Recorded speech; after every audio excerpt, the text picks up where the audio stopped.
Hey guys, what's going on? Cameron12 here. Hope you're all having a wonderful day. In today's video, we'll be taking a look at the Abyssal Angels Shadow class. Now this class was once released either on November 15th or 16th and was announced to go rare afterwards, but then AE decided to bring the class back into the game in a different variant. And this variant is the blacked out version, which is currently featured in the new Black Friday shop. Both Abyssal Angel class and the new variant version have the exact same skill set and have the same stats overview. The only difference between these two classes are the looks to them. They look fairly similar, but with the newer version, you can see that there is a sort of void face to it, along with the class itself being non-color custom. When it comes to the enhancements for Abyssal Angel Shadow class, Full Wizard works best along with a stable ranged weapon. You can purchase the class from the new Black Friday shop for either 2,000 Avenger coins, although it does say on the wiki that the new variant version of the class is pseudo-rare. Therefore, the class will be returning every year in the Black Friday shop. Now before we get into the class guide, let's take a look at the new Black Friday shop, as there are new items along with past Black Friday items. Also shout out to Yole for creating most of these items. His work is fantastic, and if you guys want to see what else he's working on, I'll leave a link in the description to his Twitter for you all to check out. But yeah, let's take a look.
Alright, let's take a look at the class now.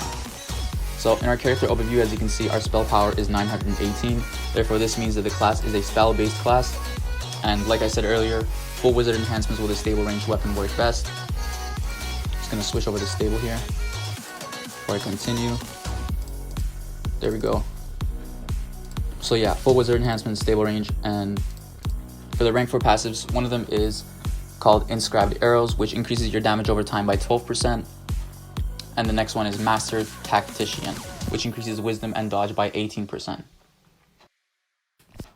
There's also a rank 10 passive, which increases your hit chance by 10% and your crit chance by 15%.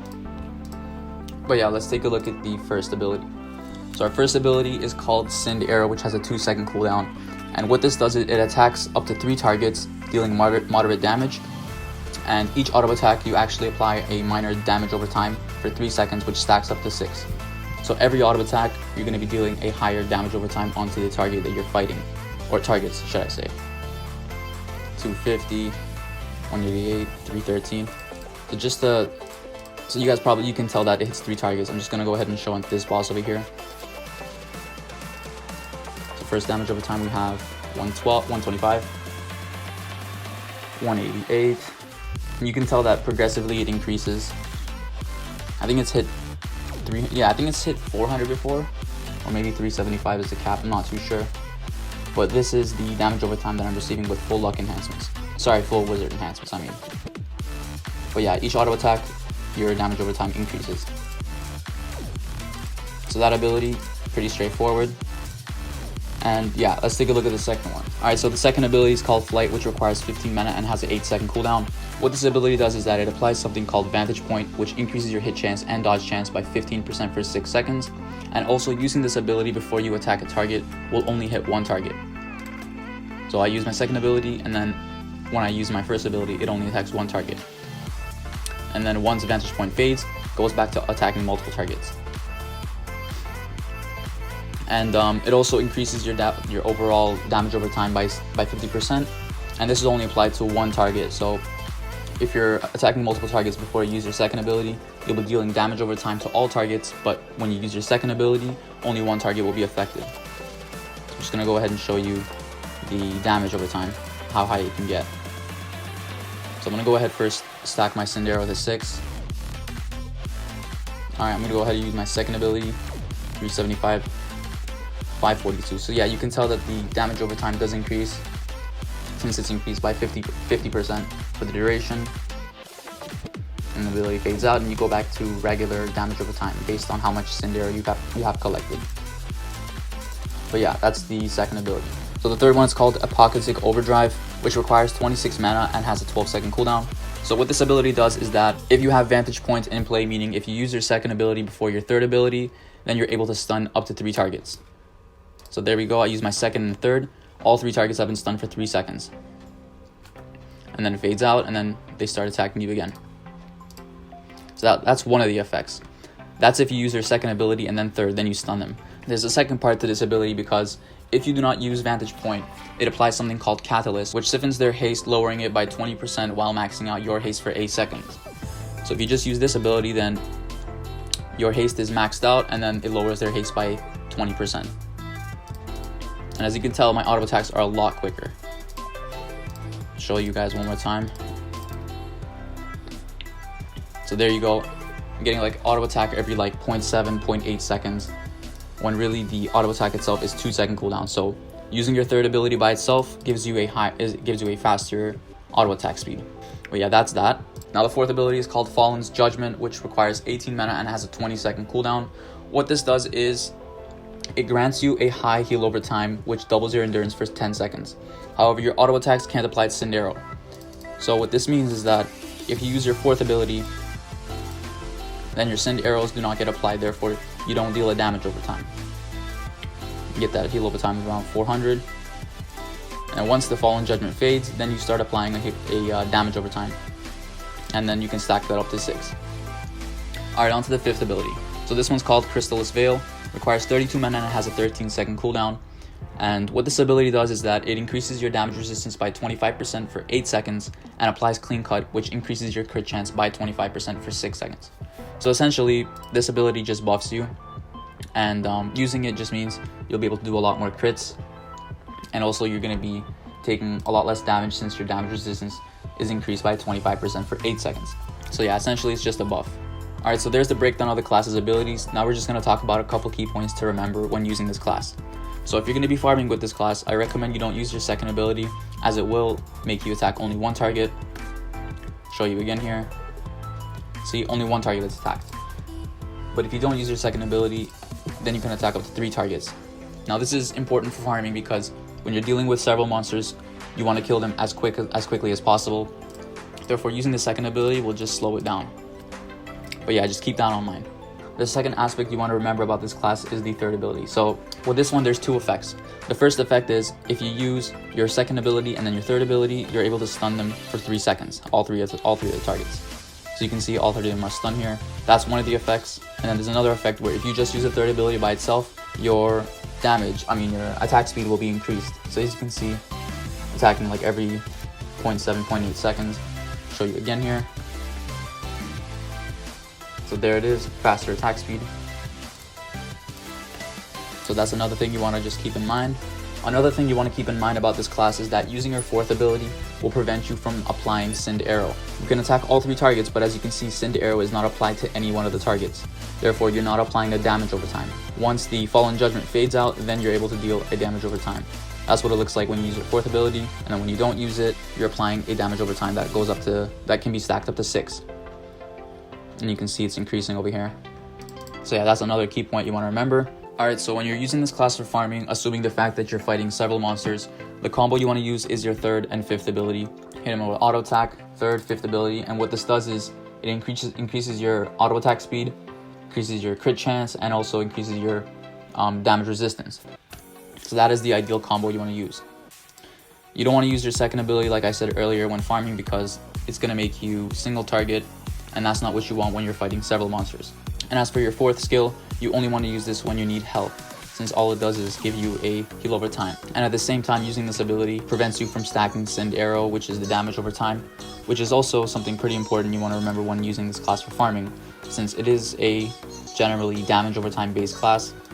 The base damage of the class itself isn't the best.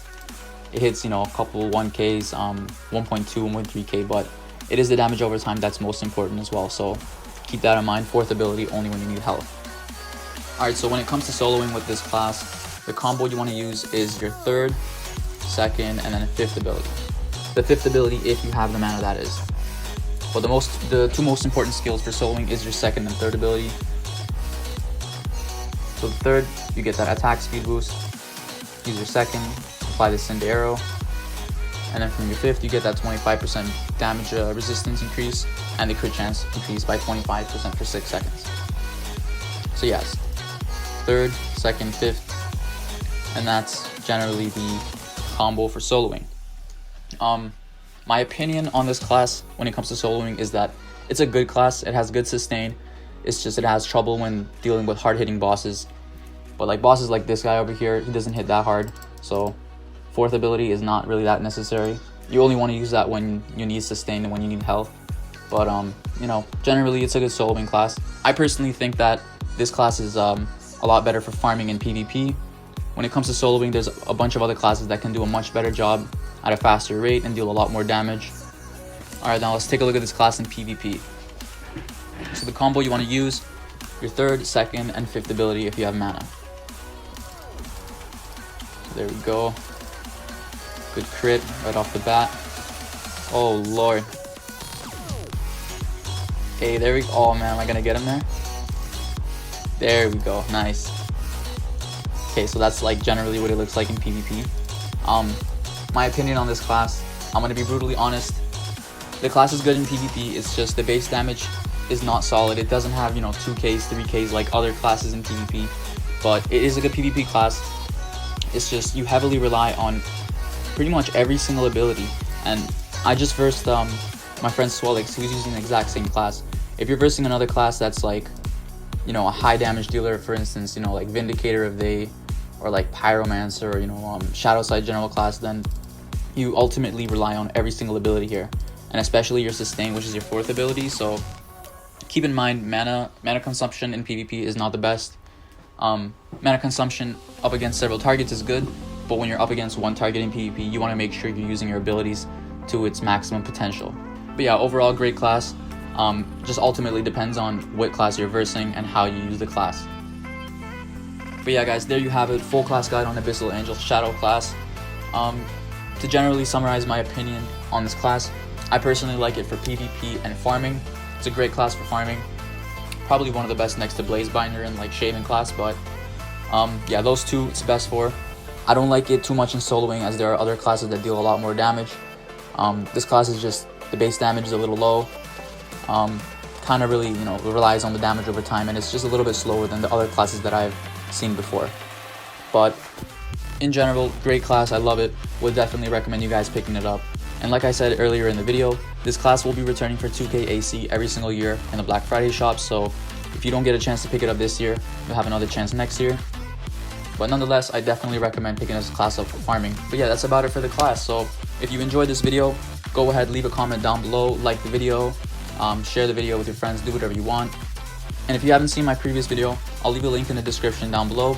But in that video, I announced that I'm going to be featuring players and viewers who watch my videos in the end of my videos. So if you guys want your player featured, go ahead, leave a comment down below with your player name, and I'll definitely feature your account at one point or another in my future videos. But yeah, that sums everything up. So if you enjoyed the video, hit that subscribe button, leave a comment down below, like the video, share, do whatever you guys want. But yeah, thanks for watching. My name is Cameron12, and I'll see you all in the next one.